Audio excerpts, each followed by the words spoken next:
Greetings and welcome to the Halloween edition of the Sliders Review. And I'm here today to talk to you about Goosebumps, the Haunted Mask.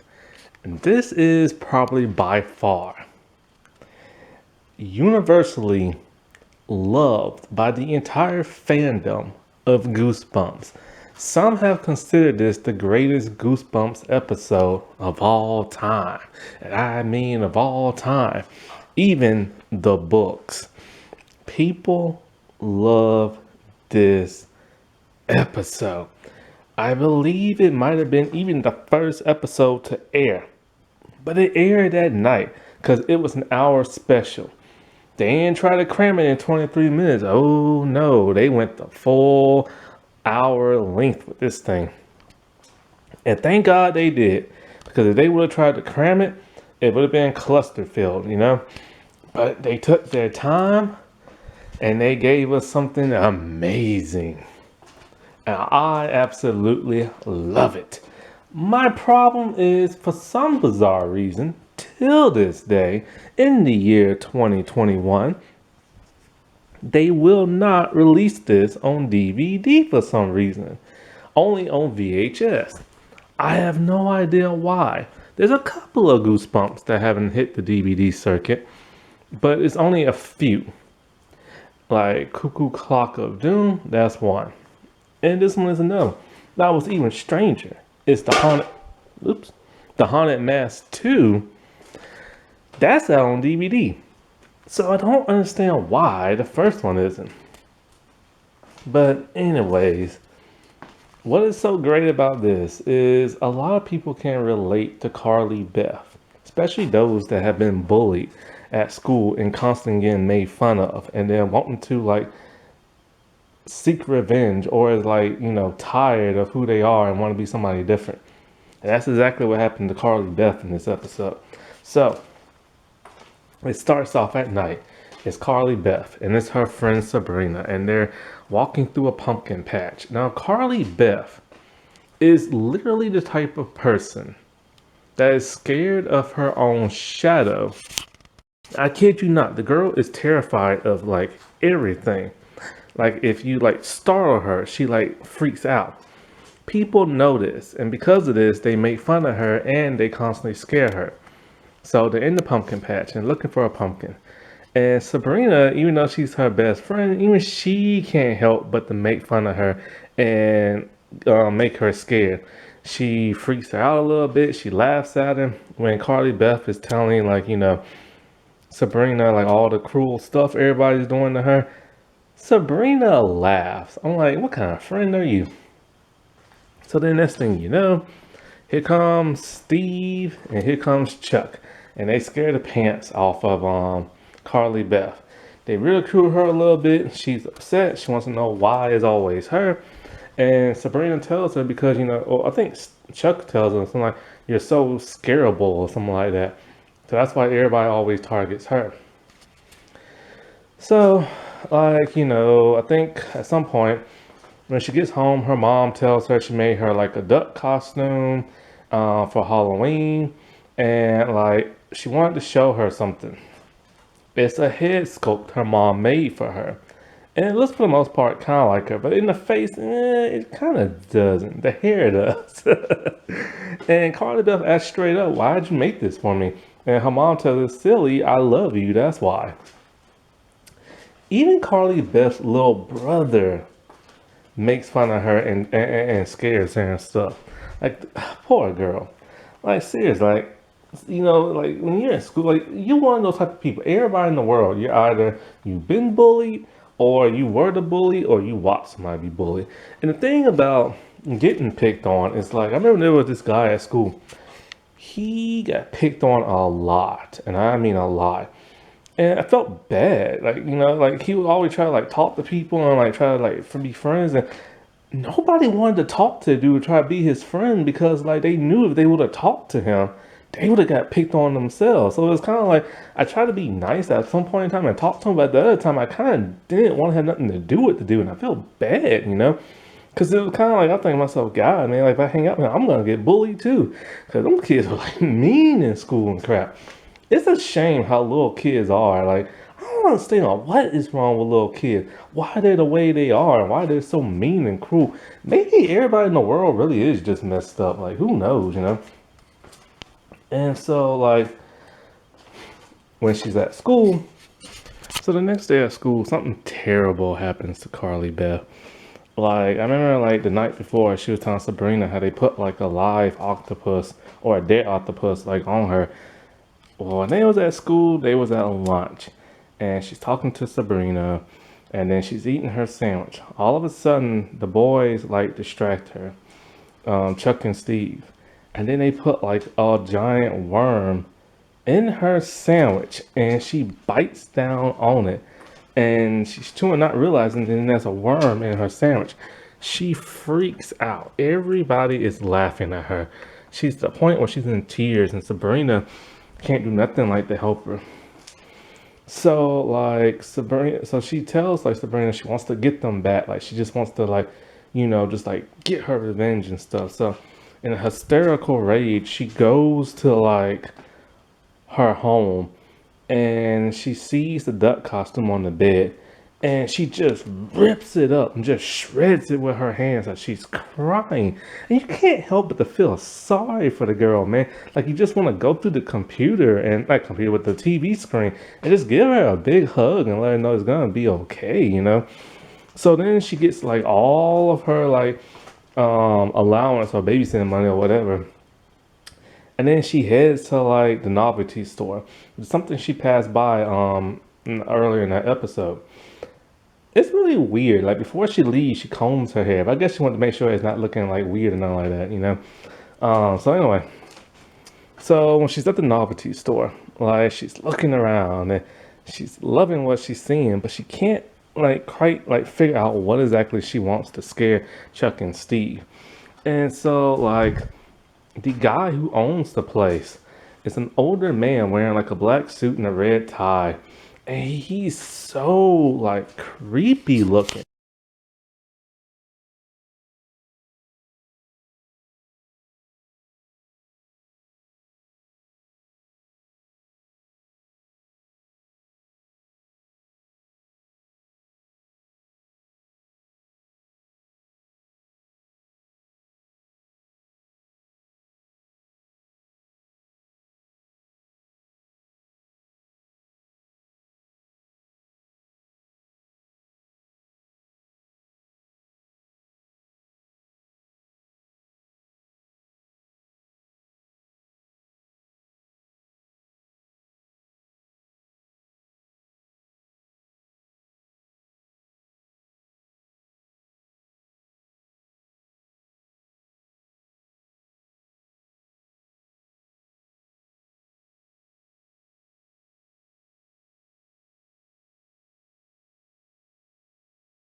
For some bizarre reason, she's just like terrifying them and stealing their candy.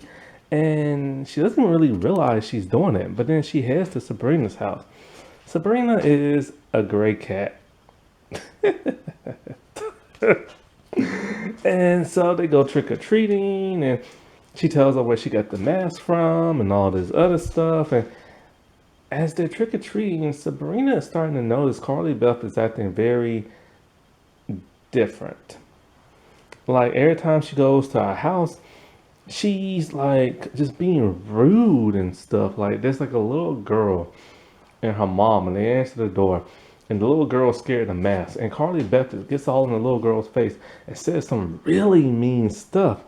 The mom is all like, "You leave my house right now, or I'll call the police." And then as Carly Beth is like leaving the house, she takes the candy and she launches it at the house. Sabrina has no idea why she's acting this way. And so then at some point, those two like kind of like get into it, and Carly Beth's all like, um, just says like a whole lot of mean stuff to Sabrina, and it's like the mask is slowly like possessing her, but she still has her targets in sight. She wants Steve and Chuck, and so like she thinks that this ghost and this other person is him. So she runs up to him and scares the crap out of them, but it's not them. She is like fuming mad because she wants Chuck and Steve. Well, anyway, Chuck and Steve are being their normal buttheaded self, and they just got through having a bunch of candy, but Chuck wants to go in the graveyard. Steve doesn't want to because he's a little scared, but Chuck makes him anyway. In this version, for some reason, Chuck is more the aggressor and seems to be more the leader, which is interesting because in the next part, it's complete opposite. So anyway, they go into the gravesite, counting their candy, and so then Chuck's like, "I hear a noise." He tells him like, "Oh, look over there." Then he scares Steve with like another Halloween mask and just laughs the night away. So anyways, Sabrina and Carly Beth are at their house, or at Sabrina's house, counting their candy and checking it and stuff like that. Then something happens to where I think Carly Beth is kind of acting a little weird again, and Sabrina tells her to take off the mask. As Carly Beth is trying to take off the mask, like she couldn't. Like she was just like trying, but she couldn't. So she tells Sabrina to help her and stuff. And so like um as Sabrina is trying to like feel for like, the end part of the mask, she can't find it. And she tells Carly Beth, like, you know, there's no end to this mask. It's literally connected to your skin. Your whole skin is literally just now like the mask. There's no like seam part, and she can't put her fingers on underneath it and stuff. Carly Beth thinks she's like lying and stuff, and then so Sabrina tries like tugging and pulling, and it's hurting Carly Beth because it's literally just pulling. Cause the mask is now bonded to her skin to where they're like one, not two, and it's hurting her so much. And who's ever underneath this mask, I don't know if it's the actress or like a stunt person, but they're doing a great job. So then Sabrina says she been get some scissors and cut off, but then Carly Beth like just bolts on out of there. At some point in time, Carly Beth is still like acting kind of crazy, doing cartwheels, and then she spots like Chuck and Steve, and she terrifies the crap out of them. She's changing her voice. She's telling them like, apologize to Carly Beth, and they're all like, what? She's like, the head, apologize to the head, apologize to Carly Beth for being such a mean little boy, or she'll do things to him. And so they are literally terrified of her. She's literally like, you know, talking about how she cut like Carly Beth's like head off, and she put it on that little stick thing and everything. But then the strangest thing happens. The head starts speaking, saying, "Help me." It freaks Carly Beth out. It freaks Steve and Chuck out. And then so like because I forgot to mention, back when her mom made it for her, the thing smirked at her. And so Carly Beth is like terrified. She don't understand what's going on. Steve and Chuck they bolt, and then at some point in time, the mask starts possessing Carly Beth again when she starts chuckling in the air and laughing. So then she starts like digging a hole with her bare hands, and then she puts the head down in the hole and buries up, and then she's like bye bye and everything. And so like, and then something happens that night that totally spooks her to the point where she just can't take it no more, and she heads back to the novelty shop. And so like she's looking for the old like shopkeeper, and he's all like, I thought you would like come back tonight. And she's all like, I don't understand what's going on, why am I acting like this? And he tells her the story of the haunted mask. He tells her that it's not a mask, it's actual kind of like, well, it is a mask, but it's kind of not. See, he tells her he used to be just like her. He didn't like himself. He didn't like his appearance. So he tried to change that. He had deep emotional scars and stuff. And so he tried to hide that with like a beautiful face, a mask. And so his hatred and dismay would affect the mask and everything. And soon the mask would like decay and everything and turn like monstrous. That's why all the ones in the back shelf look the way they do. And then he tells her as he's touching his face, soon this mask will become like the other ones. The face he has now is a mask. And then so all of a sudden, he kind of like closes and locks the door. And she's all like, well, how do I get this thing off? He's all like, you can't. He's all like, you know, only like an act of like pure love or something like that. And then like all of a sudden, as he's walking towards her, he looks at the mask because she's hysterical, talking about like she wants this mask off, she wants her life back, she wants her old face back. But then she, as she's like shouting at him, she wakes up the other mask, and then they start like lifting up and rising and floating in the air. She is terrified. He tells her, run, girl, run. So she bolts out the store and she's running. The masks, all those different masks are following her, floating in the air. It's terrible CGI, but it's creepy. And so she runs back into the cemetery. And then so the masks are all like surrounding her. And she's scared because they all want to like consume her face. So then she digs up the hole that she put her statue head in, and she picks it up and she points it at them, and she tells them like to back off and stay away from her. And then they get like scared all of a sudden of her, like the statue of her face, and they float away. Don't know where they went, but they're gone now. And then so she starts to feel a little funny.